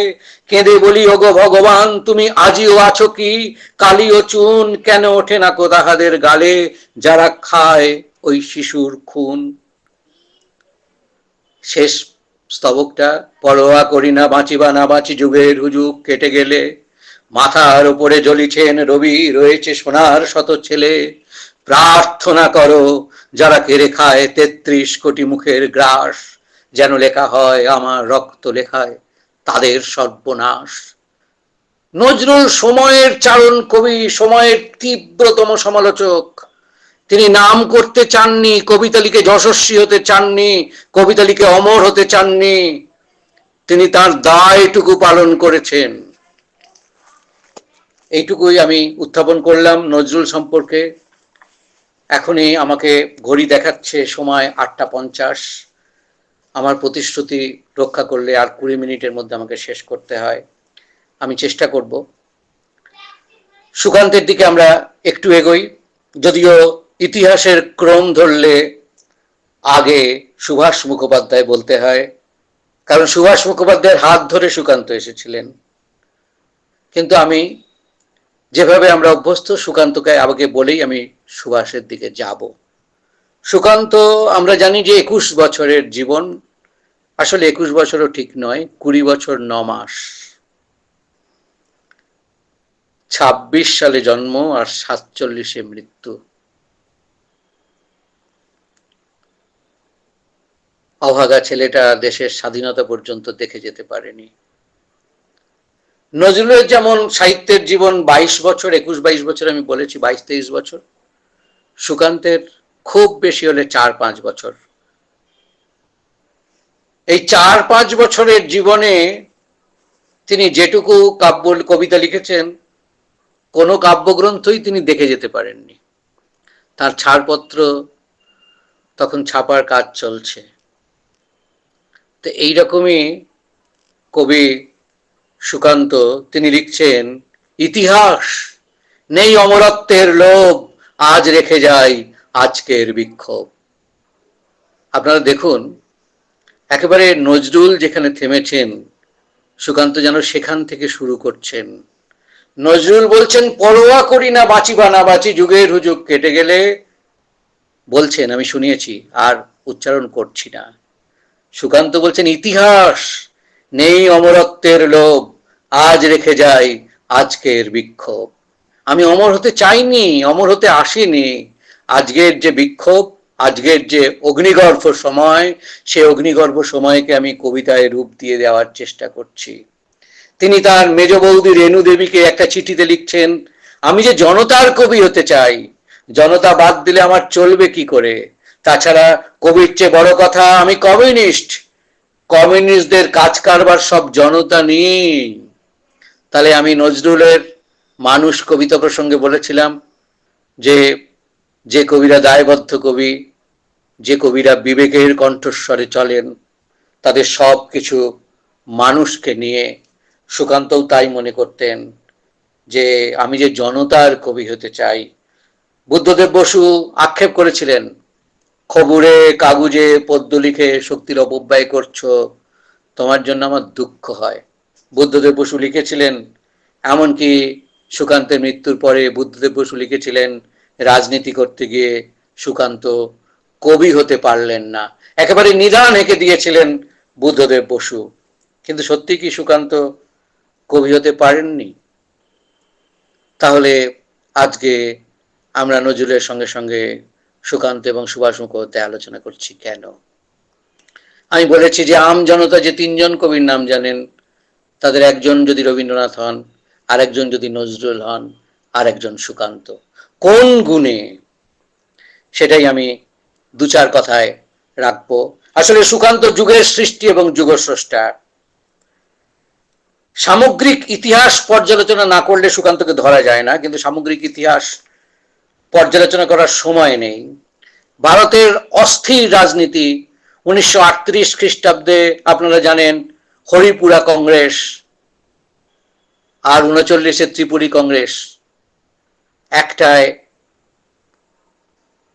আমাদের সুভাষচন্দ্র সভাপতি হচ্ছেন, আর তারপর তাকে পদত্যাগ করতে হচ্ছে। 1 সেপ্টেম্বর 1939 দ্বিতীয় বিশ্বযুদ্ধ শুরু হয়ে যাচ্ছে। প্রথম দিকে সেই যুদ্ধ ছিল সাম্রাজ্যবাদী যুদ্ধ, এবং তারপরে যখন 1941-এর 22 জুন হিটলার সোভিয়েত আক্রমণ করে, তখন কমিউনিস্ট পার্টি যে নতুন নীতি নিচ্ছে সেই নীতিকে বলে জনযুদ্ধের নীতি। এবং এইরকম একটা সময়ে সুকান্তের আবির্ভাব। ওই 1941-এর আগ্নেয় গর্ভ প্রহরে সুকান্ত এলেন। প্রথম দিকে তার সংশয় হচ্ছে এবং সুকান্ত চিঠি লিখছেন সেই সময়ে, আজ রুদ্ধশ্বাস প্রতীক্ষা করছে পৃথিবী কলকাতার দিকে চেয়ে, কখন কলকাতার অদূরে জাপানি বিমান দেখে আর্তনাদ করে উঠবে সাইরেন, সম্মুখে মৃত্যুকে দেখে, ধ্বংসকে দেখে। এক একটি দিন যেন মহাকালের এক একটি পদক্ষেপ। আমার দিনগুলি রোমাঞ্চিত হয়ে উঠছে বাসর ঘরের নববধূর মতো এক নতুন পরিচয়ের সামীপ্যে। বাস্তবিক ভাবতে অবাক লাগে, আমার জন্ম পরিচিত কলকাতা ধীরে ধীরে তলিয়ে যাবে অপরিচয়ের গর্ভে, ধ্বংসের সমুদ্রে। আসলে তখন জাপান বোমা ফেলছে, কলকাতা ছেড়ে দলে দলে মানুষ পালাচ্ছে। সুকান্তের চিঠির মধ্যে সেই কথা ধরা পড়ছে। কিংবা ধরুন, পূর্বাভাস বলে একটি কবিতায় লিখছেন, সব প্রস্তুত যুদ্ধের দূত হানা দেয় পূব দরজায়, ফেনী ও আসামে চট্টগ্রামে ক্ষিপ্ত জনতা গর্জায়, বন্ধু তোমার ছাড়ো উদ্বেগ সুতীক্ষ্ণ করো চিত্ত, বাংলার মাটি দুর্জয় ঘাটি বুঝে নিক দুর্বৃত্ত। এর মধ্যেই 43-এ এসেছে মহামন্বন্তর। আমাদের বাংলার সমাজে 43-এর মন্বন্তর বা 50-এর মন্বন্তর কি ভয়ঙ্কর ছিল। আজকের যেহেতু সময়ের স্বল্পতা আছে আমি আলোচনা করব না, কিন্তু ওই আকাল বলে একটা সংকলন বেরিয়েছিল, সেই আকালে একটা ভূমিকা লিখেছিলেন সুকান্ত। সেখানে পংক্তিতে পংক্তিতে প্রচ্ছন্ন রয়েছে সেই সময়ের বিবরণ। কিংবা তিনি কবিতা লিখছেন রবীন্দ্রনাথের প্রতি, আমি এক দুর্ভিক্ষের কবি, প্রত্যহ দুঃস্বপ্ন দেখে মৃত্যুর সুস্পষ্ট প্রতিচ্ছবি, আমার বসন্ত কাটে খাদ্যের শাড়িতে প্রতীক্ষায়, আমার বিনিদ্র রাতে সতর্ক সাইরেন ডেকে যায়। তাহলে সুকান্তের প্রতিবাদী কবি হওয়া ছাড়া আর কিছু হওয়া কি উচিত ছিল, সম্ভাবনা ছিল? আদিম হিংস্র মানবিকতার আমি যদি কেউ হই, স্বজন হারানো শ্মশানে তোদের চিতা আমি তুলবই বোধন কবিতায়। তাহলে এই হচ্ছেন সুকান্ত। নজরুল যেমন সময়ের চারণ, সুকান্ত তেমনি। আমি অসংখ্য উদাহরণ এনে দেখাতে পারতাম আপনাদের কাছে যে সুকান্ত আসলে সমসময়কে কিভাবে জাপটে ধরেছিলেন। বিদ্রোহ আজ বিদ্রোহ চারিদিকে, আমি যাই তারি দিনপঞ্জিকা লিখে। বিদ্রোহের পর বিদ্রোহ, অনুভব 1946 শীর্ষক কবিতা, যেটা হেমন্ত গান করে জনপ্রিয় করে দিয়েছেন, সেই কবিতা। আবার 46-এ যখন ভয়াবহ দাঙ্গা হয়েছে, সুকান্ত তার বিরুদ্ধেও কবিতা লিখেছেন। অর্থাৎ সময়ের কাছে দায়বদ্ধ থেকে এভাবেই সুকান্ত কবিতা লেখার চেষ্টা করেছেন। আমি যেহেতু একটি কবিতা সুকান্তের পাঠ্য আছে, প্রিয়তমাসু, এই কবিতাটা সম্পর্কে দু একটা কথা না বললেই নয়। সেই জন্য আমি এই কবিতাটাকেও আলোচনার অন্তর্ভুক্ত করার চেষ্টা করছি। ছেলেমেয়েরা পড়ছে এই কবিতা। এটা একটু অন্য ধরনের কবিতা। এটা আমরা এতক্ষণ ধরে সুকান্ত নিয়ে যে আলোচনা করেছি, সেই আলোচনার নিরিখ থেকে একটু সরে আসতে হবে। প্রিয়তমা বধূর উদ্দেশ্যে লেখা এক সৈনিকের চিঠি। যে সৈনিক এক যুদ্ধক্ষেত্র থেকে আর এক যুদ্ধক্ষেত্রে ক্রমাগত ছুটে গেছে, খবর পায়নি বাড়ির মানুষদের, সন্তান, স্ত্রী আর 5 জন তারা বেঁচে আছে কিনা, বন্যায় তারা ধ্বংস হয়ে গেছে কিনা, মারি ও মড়কে তারা হারিয়ে গেছে কিনা, কিছুই সেই সৈনিকের জানা নেই। তার মনে হচ্ছে এবারে বোধহয় ছুটি আসবে, তার মনে হচ্ছে এবারে বোধহয় ছুটি পাবো। সেই পথক্লান্ত এক সৈনিক যুদ্ধক্ষেত্র থেকে চিঠি লিখছে তার প্রেয়সী বধূকে, তার যন্ত্রণার কথা, তার দীর্ঘশ্বাস, তার হতাশা, সব কিছু ধরা আছে এই কবিতাটার ভিতরে। এক সৈনিকের যন্ত্রণার কথা বলছেন সুকান্ত ভট্টাচার্য। সীমান্তে আজ আমি প্রহরী, অনেক রক্তাক্ত পথ অতিক্রম করে আজ এখানে এসে থমকে দাঁড়িয়েছি স্বদেশের সীমানায়। তাহলে যুদ্ধক্ষেত্র থেকে স্বদেশের সীমানায় এসে দাঁড়িয়েছে সেই সৈনিক, সে চিঠি লিখছে প্রেয়সীকে। এতদিন যুদ্ধক্ষেত্রে তার মনেই ছিল না নিজের পরিজনদের কথা, তাকে ছুটে যেতে হয়েছে এক যুদ্ধক্ষেত্রে আর এক যুদ্ধে। আজ দেহে আমার সৈনিকের কড়া পোশাক, হাতে এখনো দুর্জয় রাইফেল, রক্তে রক্তে তরঙ্গিত জয়ের আর শক্তির দুর্বহ দম্ভ। আজ এখন সীমান্তের প্রহরী আমি, কিন্তু যুদ্ধ সাজ তার সহ্য হয় না। আজ নীল আকাশ আমাকে পাঠিয়েছে নিমন্ত্রণ, স্বদেশের হাওয়া বয়ে এনেছে অনুরোধ, চোখের সামনে খুলে ধরেছে সবুজ চিঠি। কিছুতেই বুঝি না কি করে এড়াবো তাকে, কি করে এড়াবো এই সৈনিকের কড়া পোশাক। যুদ্ধ শেষ, মাঠে মাঠে প্রসারিত শান্তি, চোখে এসে লাগছে তারই শীতল হাওয়া। প্রতি মুহূর্তে শ্রথ হয়ে আসে হাতের রাইফেল, গা থেকে খসে পড়তে চায় এই কড়া পোশাক। রাত্রে চাঁদ ওঠে, আমার চোখে ঘুম নেই। এইবার পিছন ফিরে তাকিয়েছেন সেই সৈনিক, পিছন ফিরে তাকিয়ে তার মনে হচ্ছে সে তো পরিজনদের কথা ভেবেছে, কত শত্রুর পদক্ষেপ শোনার প্রতীক্ষার অবসরে, কত গোলা ফাটার মুহূর্তে, কতবার অবাধ্য হয়েছে মন যুদ্ধ জয়ের ফাঁকে ফাঁকে, কতবার হৃদয়ে জ্বলেছে অনুশোচনার অঙ্গারে তোমার আর তোমাদের ভাবনায়। তোমাকে ফেলে এসেছি দারিদ্রের মধ্যে, একজন সৈনিক যে দেশের জন্য লড়াই করছে, বিদেশের হয়ে ভাড়া খাটছে। সেই সৈনিকের পরিজনরাও খেতে পাচ্ছে কিনা সৈনিকের জানা থাকে না। শেষ পর্যন্ত সৈনিকও তো একজন মানুষ, সে যখন যুদ্ধ করে সেই যুদ্ধ করার ফাঁকে ফাঁকে তার মন পড়ে থাকে বাড়ির দিকে। তোমাকে ফেলে এসেছি দারিদ্রের মধ্যে, ছুঁয়ে দিয়েছি দুর্ভিক্ষের আগুনে, ঝড়ে আর বন্যায়, মারি আর মড়কের দুঃসহ আঘাতে বারবার বিপন্ন হয়েছে তোমাদের অস্তিত্ব। আমি সেদিকে তাকাতে পারিনি, আর আমি ছুটে গেছি এক যুদ্ধক্ষেত্র থেকে আর এক যুদ্ধক্ষেত্রে। আমাকে শেষ করতে হবে, সেই জন্য আমি টপকে যাই একেবারে শেষ স্তবকে। আমি যেন সেই বাতিওয়ালা যে সন্ধ্যায় রাজপথে পথে বাতি জ্বালিয়ে ফেরে, অথচ নিজের ঘরে নেই যার বাতি জ্বালার সামর্থ্য, নিজের ঘরেই জমে থাকে দুঃসহ অন্ধকার। তাহলে একটা হতাশ্বাস সৈনিকের প্রেম পত্র লিখছেন সুকান্ত ভট্টাচার্য, এখানেও সেই মানুষের প্রতি তার যে ভালোবাসা, তার যে দরদ, সেই দরদই বাংময় হয়ে উঠছে।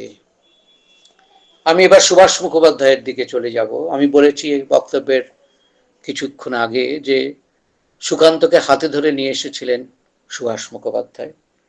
সুভাষ মুখোপাধ্যায় 1919-এ জন্মেছেন। সুকান্ত ভট্টাচার্যের চেয়ে 7 বছরের বড়। এবং সুভাষ মুখোপাধ্যায় আপনারা দেখবেন, এবং ছেলে মেয়েরা যারা আছো তোমরা দেখবে, সুকান্ত সমগ্রর ভূমিকায় খুব চমৎকার করে সুভাষ মুখোপাধ্যায় সেই কথাগুলো লিখেছেন।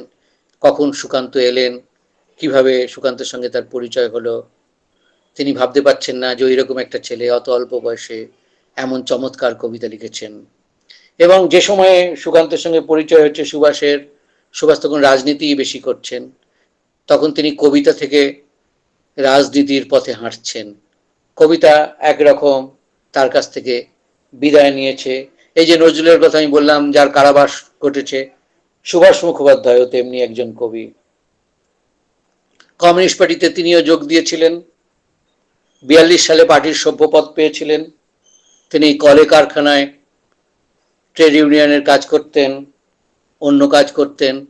এবং 48 সালে যখন কমিউনিস্ট পার্টি নিষিদ্ধ হয়ে গেল, অন্যদের সঙ্গে তিনিও গ্রেপ্তার হয়ে গেলেন। বিনা বিচারে 2 বছর তিনি জেলে ছিলেন। এবং সেই বক্সা পাহাড়ে, সেখানে যে দুর্গম জেল, সেই জেলে অন্যদের সঙ্গে তিনি বন্দী ছিলেন। এবং সুভাষ মুখোপাধ্যায়ের এমনই কপাল, আমরা কপালে না বিশ্বাস করলেও বলতে হয়, যে 81 সালে আবার তিনি গ্রেপ্তার হন এবং বেশ কয়েকদিন তাকে জেলে কাটাতে হয়। শেষ পর্যন্ত অবশ্য সুভাষ মুখোপাধ্যায় সম্পর্কে কথা বলতে হয় যে তিনি কমিউনিস্ট পার্টির সদস্য থাকেননি শেষ পর্যন্ত। কমিউনিস্ট পার্টির সঙ্গে তার বোঝাপড়ার অভাব হয় এবং শেষ দিকে 1981 সালের দিকে তিনি সদস্যপদ ত্যাগ করেন। কিন্তু সেটা বড় কথা নয়। বড় কথা হচ্ছে সুভাষ মুখোপাধ্যায় যখন এলেন বাংলা সাহিত্যে, পদাতিক কাব্যগ্রন্থের মধ্য দিয়ে ফুল খেলবার দিন নয় অদ্য, ধ্বংসের মুখোমুখি আমরা, একেবারে রোমান্টিকতার কুহকিনী মায়ায় আবদ্ধ যে কবিতার জগৎ, সেই কবিতার জগৎ থেকে তিনি সরে এসে দাঁড়ালেন একেবারে অন্য জগতে, যেখানে তিনি চোখে আঙুল দিয়ে দেখিয়ে দিলেন মানুষজনদের যে আমরা ধ্বংসের মুখোমুখি। সুতরাং আমাদের আর চোখে স্বপ্নের নীল মদ্য নেই, আমাদের চামড়া কাঠ ফাটা রোদ সেঁকে চামড়া। পদাতিক কাব্যগ্রন্থ প্রকাশের পর ছুটি নিলেন একরকম। 1940-এ তার প্রথম কাব্যগ্রন্থ বেরোলো, আমি বলেছি সুকান্তের প্রথম কাব্যগ্রন্থ 47-এ, আর দ্বিতীয় কাব্যগ্রন্থ বেরোলো 48-এ, অগ্নিকোণ। তৃতীয় কাব্যগ্রন্থ চিরকুট 1950। তারপরে অনেক অনেক কবিতা লিখেছেন দীর্ঘদিন ধরে। তার একটি কবিতার জন্য, কবিতাটা আমি একটু বলে, যেহেতু এটাও সিলেবাসের মধ্যে আছে, আমি শেষ করব শঙ্খ ঘোষকে দিয়ে। শঙ্খ ঘোষের কথা না বললে প্রতিবাদের কবিতা আলোচনা শেষ হয় না। আমি 1-2 মিনিট সময় চেয়ে নেব, 9টা 10-এর পরে আমি শেষ করে দেব। একটি কবিতার জন্য, এই যে একটি কবিতার জন্য ওপর থেকে দেখলে মনে হয় যে একটা কবিতা জন্ম নেবে, তার জন্য কবি একটা ভূমিকা রচনা করছেন।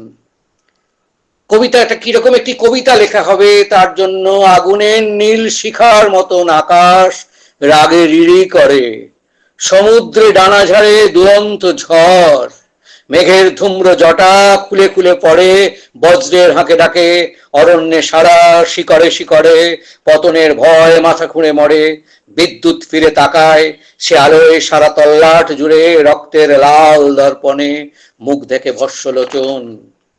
একটি কবিতা লেখা হয় তার জন্য, একটি কবিতা লেখা হবে তার জন্যে। দেয়ালে দেয়ালে এঁটে দেয় কারা অনাগত একদিনের ফতোয়া, মৃত্যু ভয়কে ফাঁসিতে লটকে দিয়ে মিছিল এগোয়, আকাশ বাতাস মুখরিত গানে, গর্জনে তার নখদর্পণে আঁকা নতুন পৃথিবী, অজস্র সুখ, সীমাহীন ভালোবাসা। একটি কবিতা লেখা হয় তার জন্যে। আসলে এমনি কবিতাটা ওপর ওপর পড়লে মনে হবে একটা কবিতা লেখার জন্য এত কিছু কেন। আসলে এই কবিতার মূল রহস্যটি নিহিত আছে কবিতার অন্তিম অংশে। এটা একটি কবিতার জন্ম বার্তা নয়, একটি নতুন পৃথিবীর জন্ম বার্তা। একটি নতুন পৃথিবীর জন্ম হবে, সেই নতুন পৃথিবীর জন্মের জন্য প্রস্তুতি। আর সেই প্রস্তুতির জন্যই আগুনের নীল শিখার মতো আকাশ রাগে রিড়ি করে, সমুদ্রে ডানা ঝাড়ে দুরন্ত ঝড়। আসলে একটি কবিতার জন্য এই শব্দের আড়ালে কবিতাটার নাম হতে পারত একটি নতুন পৃথিবীর জন্য। সেই নতুন পৃথিবীর বার্তা আসলে এই কবিতার ভিতরে ফুটে উঠেছে। আমি শেষ করব, আমি ঘড়ি ধরেই আছি, ছাড়িয়ে যায়নি। আমি বলেছিলাম যে এই বিষয়টার জন্য দরকার ছিল 2 থেকে 3 ঘন্টা, খুব কম করে। কিন্তু আমি জানি যে আমি তো ছাত্রছাত্রীদের নিয়েই আমাদের কারবার, যে খুব বেশিক্ষণ ছাত্রছাত্রীদের ধরে রাখা যায় না। তাই আমি শেষ করব একটু একটা বিষয় বলে, শঙ্খ ঘোষের কথা বলে। শঙ্খ ঘোষের অসংখ্য উদাহরণ আমরা দিতে পারতাম, কিন্তু তিনি আলোচনায় নেই। কিন্তু তার কথা না বললে আমাদের আলোচনাটা খানিকটা অস্পষ্ট থেকে যায় বলে আমি বলছি। কারণ যে আলোচনা আমরা করছি সেই আলোচনা সারা জীবন ধরে যিনি শুধু প্রতিবাদের কথাই বলে গেলেন, তার কথা না বললে শেষ হয় না। তার একটা কবিতার জন্ম রহস্য তিনি উদ্ঘাটন করছেন কবিতার মুহূর্ত বইয়ে। আমি ছাত্রছাত্রীদের বলবো কবিতার মুহূর্ত বইটা একটু পড়তে। আমি একটু পড়ছি, আপনাদের শোনাচ্ছি কিভাবে একটা কবিতার জন্ম হলো। সকালবেলা একদিন কাগজ খুলে দেখি প্রথম পাতায় বড় বড় হরফে কুচবিহারের খবর, পুলিশের গুলিতে কিশোরীর মৃত্যু। তবে 12 নয়, সে কিশোরীর ছিল 16 বছর বয়স। বিশ্বাস হতে চায় না কথাটা। ক্ষোভ লজ্জায় কাগজ হাতে বসে থাকি এই খবরের সামনে। এক কিশোরী, 4 বছর পেরিয়ে গেছে স্বাধীনতার পর, আজও এই খবর। 4 বছর পেরিয়ে গেছে স্বাধীনতার পর, দেশের মানুষের কাছে তার খবর এসে পৌঁছেছে, কিন্তু খাবার এসে পৌঁছয়নি। চাল ডালের আর্জি নিয়ে লোকে তাই কখনো কখনো শহরে এসে দাঁড়ায়, খিদের একটা সুরাহা চায় তারা। তেমনি এক দাবির আন্দোলনে কুচবিহার কাঁপছে তখন। অনেক মানুষের মিছিল চলে এসেছে শহরের বুকে, হাকিম সাহেবের দরবারে। এসব সময় যেমন হয় তেমনই হলো। নিরাপত্তার জন্য তৈরি হলো পুলিশের কর্ডন, নিষিদ্ধ সীমা পর্যন্ত এসে থমকে গেল মিছিল। ঘোষণা আছে যে কর্ডন ভাঙলেই চলবে গুলি। তাই তারা ভাঙতে চায় না নিষেধ, তারা কেবল জানাতে গিয়েছিল তাদের নিরুপায় দশা। তাই নিষেধের সামনে সারাদিন মুখোমুখি দাঁড়িয়ে থাকে পুলিশ আর জনতা। তারপর ধৈর্য যায় ভেঙে, কার ধৈর্য তা আমরা জানি না, কিন্তু কাগজে খবর ছিল এই মিছিলের একেবারে সামনে থেকে একটি 16 বছরের মেয়েকে কর্ডনের এপারে টেনে নেয় পুলিশ, আর অবৈধ এই সীমালঙ্ঘনের অভিযোগে সঙ্গে সঙ্গে গুলি করে তাকে। পথের উপরই মৃত্যু হয় তার। স্বাধীন দেশের স্বাধীন পুলিশের হাতে স্বাধীন এক কিশোরীর কত অনায়াসে সেই মৃত্যু। এই ছিল খবর। না, আরো একটু ছিল সঙ্গে, ছিল হতভাগ্য সেই মেয়েটির মায়েরও কিছু কথা, তার স্বপ্নের, তার হাহাকারের কথা। সেদিনই নাকি তার পরের দিন, সেটা এখন মনে নেই আর, কিন্তু মনে আছে বিলাপ করতে করতে বলেছিলেন তিনি, মেয়ের বিয়ের সব ব্যবস্থা হয়ে গিয়েছিল কোনো মতে, কিন্তু কোনো নিষেধ না শুনে কোন দুর্মতিতে ওই সর্বনেশে মিছিলে ভিড়ে গেল সে। কি নিয়ে তার জীবন কাটবে? এ খবরের পর কিছুদিন ধরে রাগ আর দুঃখের ধ্বনি প্রতিধ্বনি শোনা গেল দেশ জুড়ে। তারপর সব যেমন হয়। কলেজ স্ট্রিট বাজারের পিছন দিকে এক গলিতে তখন থাকি আমরা। 3 তলায় একখানা বড় ঘর ছিল, দাদার রেল কোয়ার্টার্স। তার দুদিক ঘিরে লোহার জালি দেওয়া বারান্দা।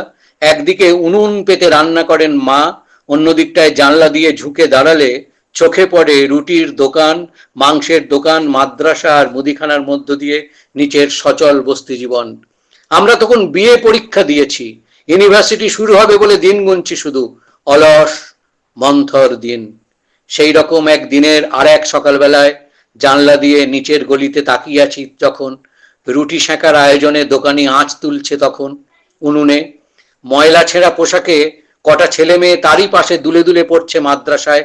বারান্দার পিছনে আমাদের ঘর থেকে ভেসে আসছে আমার ছোট বোনের ছড়া উড়ানো। মা ডাকছেন খাবার জন্য তখন, যেন এক দমকায় ফিরে এলো 1 মাসের পুরনো সেই কুচবিহারের দিন। ফিরে এলো নাম না জানা সেই মেয়েটির আর তার মায়ের মুখচ্ছবি। দুলে উঠলো কয়েকটি শব্দ, নিভন্তই চুল্লিতে মা একটু আগুন দে। যেন তখন শুনতে পাচ্ছি সেই মার মেয়ের সমস্ত সংলাপটাই, যেন দেখতে পাচ্ছি তাদের দিন যাপন, যেন শুনতে পাচ্ছি মিছিলের চলার ধ্বনিটাকে পর্যন্ত। মনে হচ্ছে যেন সমস্ত আলস্য কাটিয়ে উঠবার একটা স্পন্দন পাচ্ছি ভিতরে। তাড়াতাড়ি ঘরে ফিরে গিয়ে কিছুক্ষণের মধ্যে লেখা হয়ে এলো কয়েকটা স্তবক। সেই মুহূর্ত থেকে আমার কাছে নানা ছড়ায় স্মৃতি একত্র জড়িয়ে গিয়ে অদেখা সেই মেয়েটেরই নাম হয়ে উঠল যমুনাবতী। সনাতন বাংলাদেশের কোনো যমুনাবতী সরস্বতী। নিভন্ত এই চুল্লিতে মা একটু আগুন দে, আর একটু কাল বেঁচেই থাকি বাঁচার আনন্দে। নটন নটন পায়রাগুলি খাঁচাতে বন্দি, দু এক মুঠো ভাত পেলে তা ওরাতে মন্দি। হায় তোকে ভাত দিই, কি করে যে ভাত দিই হায়, হায় তোকে ভাত দেব, কি দিয়ে যে ভাত দেব হায়। নিভন্ত এই চুল্লি তবে একটু আগুন দে, হাড়ের শিরায় শিখার মাতন মরার আনন্দে। দুপারে দুই রুই কাতলার মারুনি ফন্দি, বাঁচার আশায় হাত হাতিয়ার মৃত্যুতে মন্দি। বর্গিনা টর্গিনা জমকেকে সামলায়, ধার চকচকে থাবা দেখছো না হামলায়, যাসনে ও হামলায় যাসনে।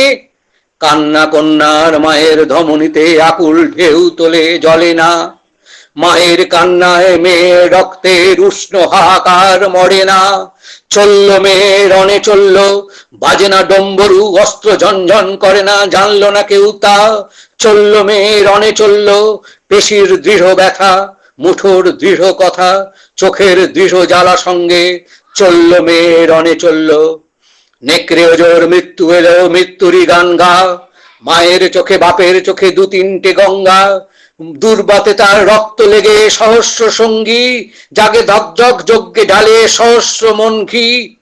যমুনাবতী সরস্বতী কাল যমুনার বিয়ে, যমুনা তার বাসর রচে বারুদ বুকে দিয়ে, বিষের টোপর নিয়ে। যমুনাবতী সরস্বতী গেছে পথ দিয়ে, দিয়েছে পথ গিয়ে। নিভন্ত এই চুল্লিতে বোন আগুন ফলেছে। অন্য কোনো কবিতা লেখা কি সম্ভব ছিল কবির? যারা এই পৃথিবীটাকে পেয়েছিলেন এমন, যাদের স্বপ্নে আছে নতুন পৃথিবীর কথা, তাই বারে বারে তারা প্রতিবাদের নামেন, নতজানু হয়ে বসেন, কখনো কখনো সোচ্চারে গলা ফাটান। তাদের কবিতাকে কেউ কবিতা বলে স্বীকৃতি দিল কিনা তাতে তাদের কিচ্ছু যায় আসে না। আপনাদের সবাইকে ধন্যবাদ জানাচ্ছি। অনেকক্ষণ ধরে আপনারা আমার বিলাপ শুনেছেন।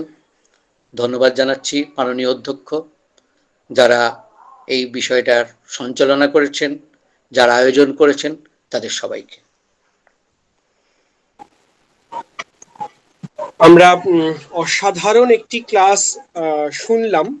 আমরা মানে শুধু আমাদের ছাত্রছাত্রীরা নয়, আমরা মানে এখানে আমাদের মাস্টারমশাইদের কথা মাথায় রেখেই বলছি। আর স্যার তার বক্তৃতার শেষ পর্যায়ে, শঙ্খ ঘোষের পর্যায়েতে এমন একটা উচ্চতায় নিয়ে গিয়েছেন তার আলোচনাকে, যে সেই আলোচনার ঘোর বা সেই আলোচনার রেশ কাটিয়ে আবার মানে কাব্যভূমি ছেড়ে বাস্তব ভূমিতে ফিরে আসাটা একটু সময় সাপেক্ষ। একটি দুটি কথা একটু বলি। আমরা যারা সাহিত্যের অধ্যাপনা করি, মূলত আমাদের তো ভাব বিশ্লেষণ, ভাব অনুভব এই নিয়েই কারবার, যে কারণে অনেক সময় হয় যে আমাদের বক্তৃতাগুলো কিঞ্চিত ভাবপ্রবণ হয়ে ওঠার সম্ভাবনা রাখে। কিন্তু আসলে তো ক্লাসরুম ভাবালুতার জায়গা নয়, যুক্তি তথ্য তার সমাহার। স্যারের বক্তৃতার মধ্যে আমরা উপযুক্ত পরিমাণে যুক্তি এবং তথ্য তার কিন্তু সমাবেশ লক্ষ্য করেছি। ভাব নিন্দিত নয়, ভাব মানে পরিহার্য নয়, ভাব অবশ্যই অপরিহার্য, কিন্তু এই ভারসাম্য রক্ষা অনেক সময়তেই সাহিত্যের অধ্যাপকদের পক্ষে দুরূহ হয়ে ওঠে। কবির ভাব বিশ্লেষণ করতে গিয়ে তারা নিজেরাই ভাবমগ্ন হয়ে ওঠেন। স্যারের বক্তৃতা আমাদের মনে করিয়ে দিল যে আসলে কিন্তু আমাদের ভাবালু হওয়ার কথা নয়, আমাদের ভাবের আকর শিকড় সন্ধান করবার কথা, সেটি বিশ্লেষণ করবার কথা। এটি গেল এক নম্বর অধ্যাপকদের দিক থেকে যদি বলি। আর ছাত্রদের দিক থেকে আরেকটি কথা বলবার, দেখো তোমাদের যখন পরীক্ষা হয় তখন নিশ্চয়ই খেয়াল করেছো যে তোমাদের পরীক্ষার খাতা জমা দেওয়ার জন্য আমরা কি নৃশংস নিষ্ঠুর হয়ে উঠি এবং বারংবার তোমাদের সময়ের দিকে সতর্ক হতে বলি। নিশ্চয়ই স্যারের বক্তৃতা শুনতে শুনতে এটাও বুঝতে পেরেছো যে সময়ানুবর্তিতা এটা শুধু শিক্ষকদের গায়ের জোর নয়। যে শিক্ষক ছাত্রদেরকে সময়ানুবর্তী হতে শিক্ষা দেন, তিনি নিজে কতটা সময় সচেতন। আগে আপনি আচরি ধর্ম, তবে তো অন্যকে শেখাতে হয়। খেয়াল করে দেখবে স্যার কিন্তু গোটা বক্তৃতার সময়কালে নিজের বক্তৃতার সময় সম্পর্কে কতটা সচেতন, এবং সেইভাবেই তিনি কিন্তু এই তিনজন বিরাট বড় মাপের কবি, তাদের কাব্য থেকে অংশ নির্বাচন করে নিয়েছেন। তিনি সময়ের মানে কি বলবো, সময়ের লাগাম ছেড়ে দেননি, এইটাও কিন্তু একটা শিক্ষণীয় বিষয়। আমরা এর আগেই আমি আসার আগে থেকেই স্যার আমাদের কলেজের সঙ্গে যুক্ত। আমার সৌভাগ্য যে আমি স্যারের ক্লাস শুনতে পেলাম। এরপর তো স্যারের ক্লাস আমরা ক্লাসরুমে বসে শুনবো, সেই প্রত্যাশা রাখছি, সেই দাবি রাখছি। এই সুসম্পর্ক আমাদের চলতেই থাকুক, আমাদের আরো অনেকবার দেখা হবে, অনেকবার শোনা হবে, এই শুভেচ্ছা রাখলাম। এইবার আমাদের আজকের অনুষ্ঠানের ধন্যবাদ জ্ঞাপন তথা সমাপ্তি ঘোষণা করবার জন্য আমি অনুরোধ করব বলাগড় বিজয়কৃষ্ণ মহাবিদ্যালয়ের বাংলা বিভাগের মাননীয় বিভাগীয় প্রধান ডক্টর অসীমা হালদার ম্যামকে। সকলকে শুভেচ্ছা জানাচ্ছি, ধন্যবাদ, শুভরাত্রি।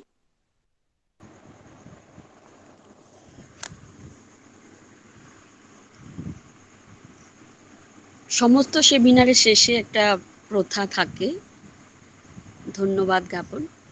যদিও আমরা এটাকে সেমিনার না, আমাদের ছেলে মেয়েদের জন্য একটা বক্তৃতা মালা, এবং বক্তা আজকের সুব্রত দা।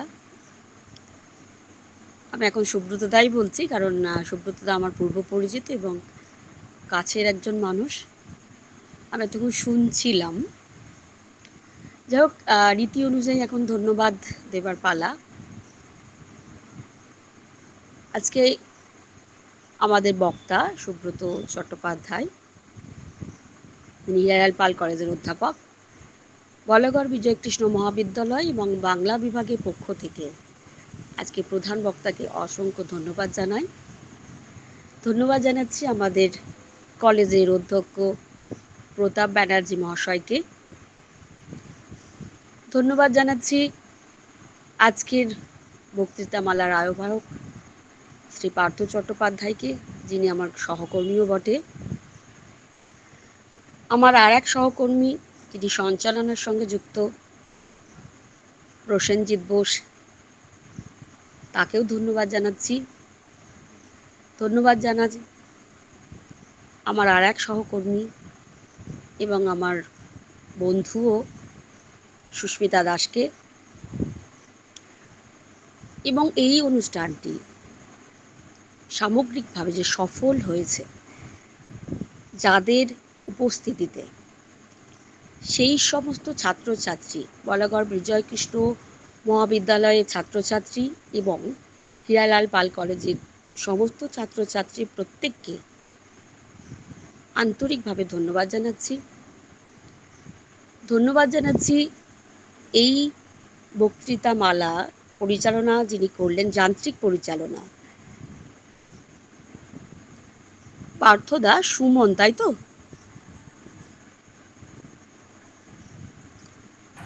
হ্যাঁ, সুমন নাথ, সেই সুমনকে এবং আমাদের সকলের পক্ষ থেকে সকলকে আর একবার অসংখ্য ধন্যবাদ জানিয়ে আজকের এই বক্তৃতামালার সমাপ্তি ঘোষণা করছি। ধন্যবাদ।